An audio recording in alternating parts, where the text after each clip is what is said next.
Let me go to Randy in St. Louis. Hello, Randy. You're on the Glenn Beck program. Hi, Glenn. Hi. I just want to let you know you were talking about FEMA earlier, and we had some interaction with FEMA on some small waterside communities that we were doing some master planning with. They had reoccurring flood events, and if people think FEMA is the answer to problems, they've never dealt with them. We had about a half dozen FEMA reps come to a city meeting, and we were speaking with them about stopping a reoccurring flood event, being a little proactive. They had no interest in stopping these flood events, even though it's possible with technology to now that we have at our hands now. And I asked a friend of mine at the Corps of Engineers why. He said, look on their website. They don't want to stop these flood events. They sell flood insurance at FEMA. So my question is, why in the world do we have the private sector competing with the government selling flood insurance? Because they'll say that people can't afford flood insurance.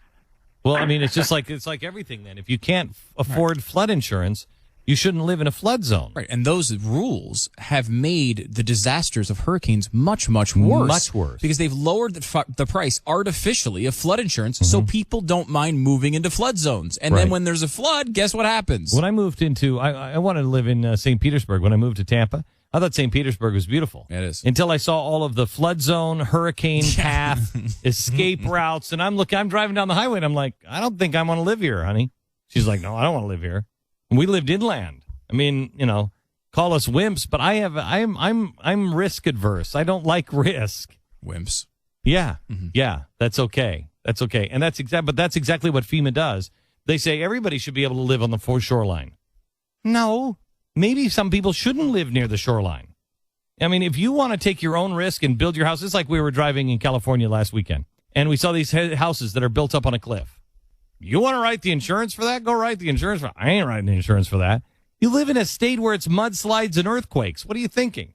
I mean, that's what I said. Hi, I'm Allstate. I'm your good neighbor, and I'm always going to be here looking at you, how stupid you are for building it up at the top of the roof, top of the hill where it's got a mudslide or a hurricane or maybe a wildfire will just burn those beams up. What are you, out of your mind? There's a good neighbor for you. I'm beating it. That's what I mean. That's what they should say, and they don't. And because the government steps in and says, "Oh, geez, the private sector won't," of course not. The private sector shouldn't. So you're going to take that bet? That's foolish. It's foolish. Randy, thanks for your phone call.